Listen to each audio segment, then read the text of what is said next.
დაუსრულებელი საქმეები, ანუ გეშტალტები, რომლებიც ვერ დაიხურა.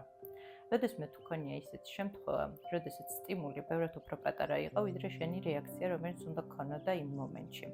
მაგალითად, მცირე უარყოფამ შენში იმაზე უფრო მეტი და დიდი ემოცია გამოიწვია, ვიდრე ეს ერთი შეხედვით უნდა ყოფილიყო ასე. ან თუ გაიგნორებენ, ან არ გისმენენ, კი არ გაწუხებს, არამედ გტკივა კიდეც.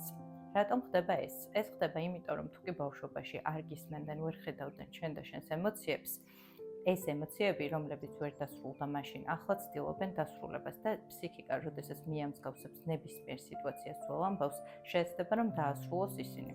დაუსრულებელი და ვერ განცდილი ემოციები თავს იჩენენ აწმყოში იმისათვის, რომ ამოწურონ საკუთარი თავი და გადავიდნენ გამოცდილებაში. ძველი ემოციების დამუშავება თერაპიაში გვეხმარება იმისათვის, რომ ვიყოთ აქ და ამჟამად, დავამყაროთ გარემოსთან სრული კონტაქტი და დავინახოთ ამ კონტაქტში როგორც საკუთარი თავი, ისე სხვა ადამიანები. თერაპია არის ის ძალიან მნიშვნელოვანი ინსტრუმენტი, რომელიც დაგვეხმარება ვიყოთ უფრო გაცნობიერებულები და თავისუფლები. რადგანაც, როდესაც რომელიმე წარსული ემოცია მართავს, თითქოს აღარ ვეკუთვნით საკუთარ თავს და ვეკუთვნით იმ პროცესს, რომელიც გაიჭედა და ჩარჩა ჩვენს ფსიქიკაში. თერაპია გვეხმარება იმაში, რომ დავაკვირდეთ, თუ რას ვპასუხობთ მოცემულ მომენტში, რეალობას თუ წარსულ გამოცდილებას. საკუთარი თავისა და ქცევის მოდელების შეცნობა კი აუცილებელი პირობაა თვითგანვითარების გზაზე.